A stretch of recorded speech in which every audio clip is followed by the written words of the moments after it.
Good morning all of you. I hope सारे लोग अच्छे होंगे, मजे में होंगे।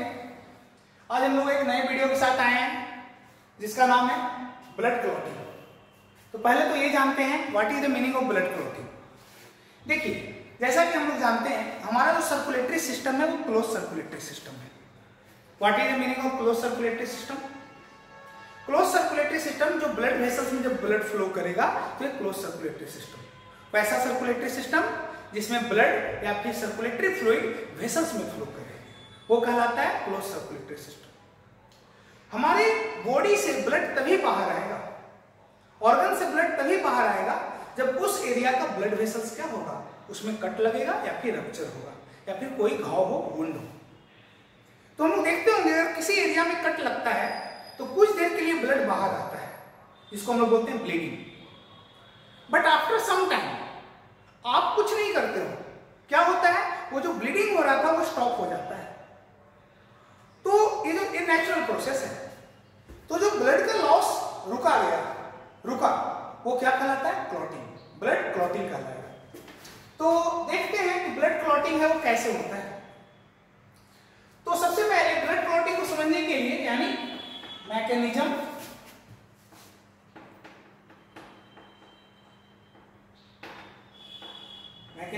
ऑफ ब्लड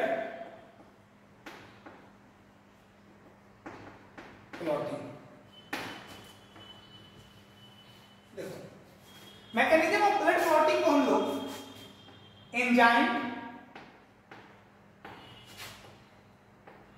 कैस्केड थ्योरी से समझते हैं। एंजाइम कैस्केड थ्योरी है जो बताता है हाउ आवर ब्लड क्लॉट। जब कट लगता है तो ब्लड जो है कैसे क्लॉट होता है। तो एंजाइम कैस्केड थ्योरी को बताने वाले जो साइंटिस्ट हैं उनका नाम था मैकफर्लेन और उनके साथ काम करने वाले यानी कोवर्कर। मैकफर्लेन एंड कोवर्कर ने बताया था एंजाइम कैस्केड थ्योरी के बारे में। अकॉर्डिंग टू दिस थ्योरी जो ब्लड क्लॉटिंग होता है वो 3 स्टेप में कंप्लीट होता है। कितने स्टेप में कंप्लीट होगा? 3 स्टेप। तो स्टेप 3 ब्लड क्लॉटिंग में आता है, 3 स्टेप आते हैं। तो जो फर्स्ट स्टेप है तो हम लोग इसको 3 स्टेप ऑफ ब्लड क्लॉटिंग लिखते हैं। Blood clotting step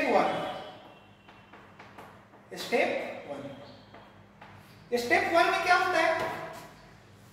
releasing of thromboplastin, यानी थ्रोम्बोप्लास्टिन का फॉर्मेशन होता है, थ्रोम्बोप्लास्टिन रिलीज होता है। First step is releasing of thromboplastin. देखिए, हमारी बॉडी में कहीं भी कट लगा यानी इंजरी हुआ या फिर चोट लगा है जो भी, तो जो इंजर्ड टिश्यू होता है वो एक केमिकल सीक्रेट करता है जिसका नाम है एक्सोथ्रोम्बोप्लास्टिन। पहला स्टेप में देखिएगा, फर्स्ट स्टेप में क्या होगा? एक्सोथ्रोम्बोप्लास्टिन। ये कौन सीक्रेट किया? Injured tissue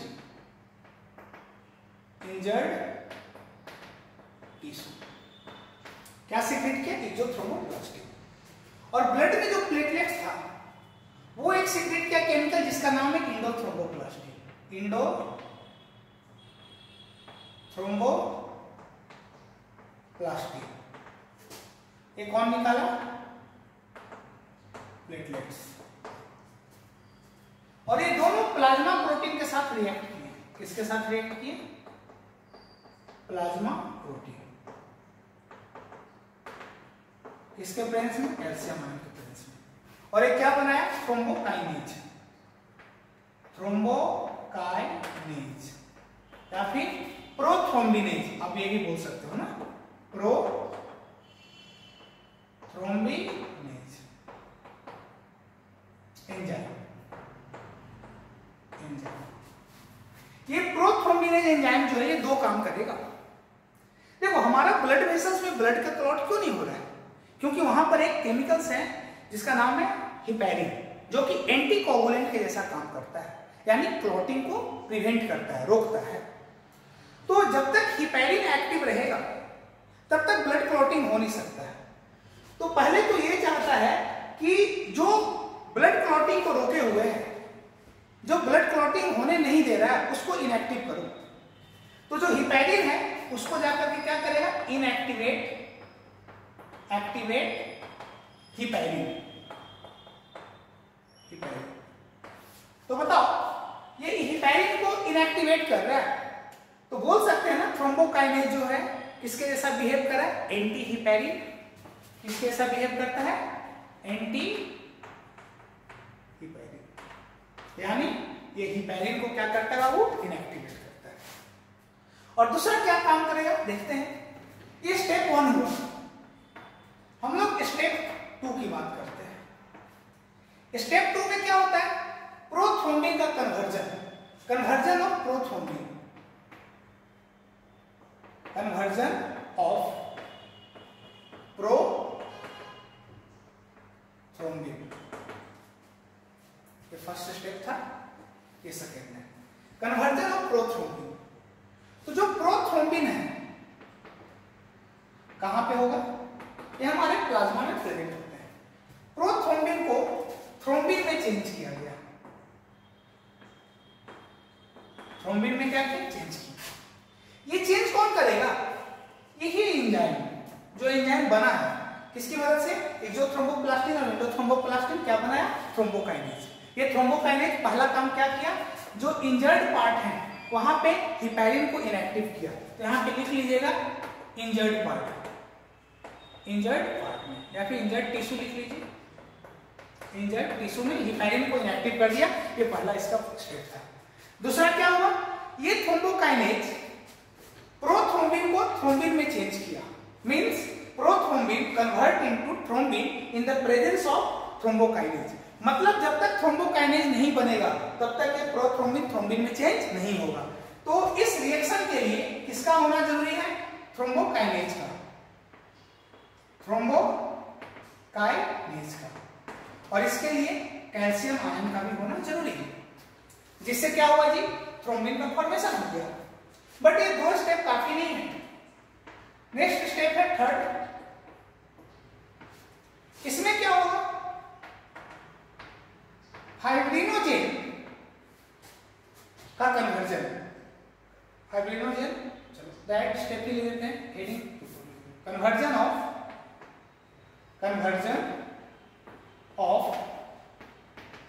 fibrinogen, means fibrinogen क्या होगा, कन्वर्ट होगा।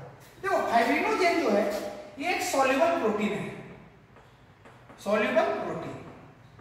ये सारे प्रोटीन आपको प्लाज्मा में होते हैं, ये ध्यान रखिएगा। तो first of all fibrinogen which is soluble protein, soluble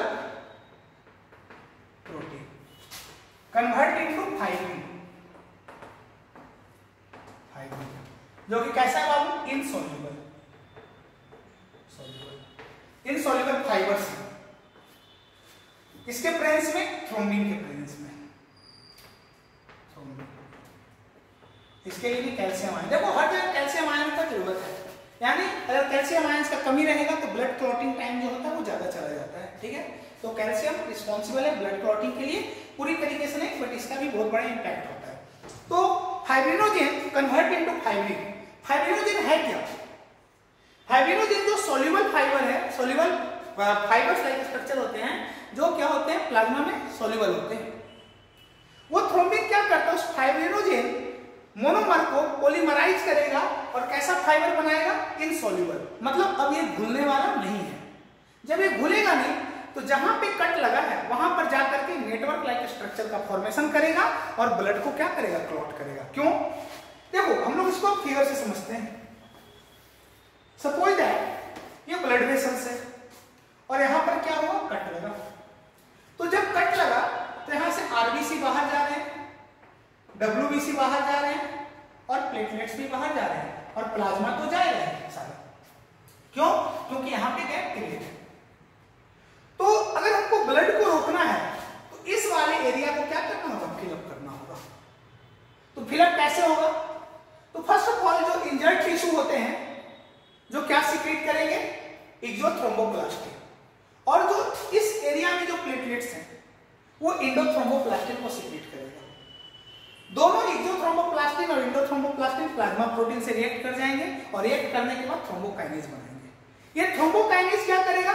इस एरिया में यानी जहां पे इंजरी हुआ है वहां पे हिपैरिन को इनएक्टिव करेगा। क्यों? क्योंकि यहाँ पे क्लॉटिंग का जरूरत है और जब तक हिपैरिन एक्टिव होगा तब तक क्लॉटिंग होने वाला नहीं है। तो फर्स्ट ऑफ ऑल थ्रोम्बोकाइनेज का पहला फंक्शन ये होगा कि वो हिपैरिन को इनएक्टिव कर देगा, बिहेव लाइक एंटी हिपैरिन। और दूसरा, इस ब्लड में, इस प्लाज्मा में क्या प्रेजेंट है? प्रोथ्रोम्बिन, जिसको वो चेंज करेगा थ्रोम्बिन में।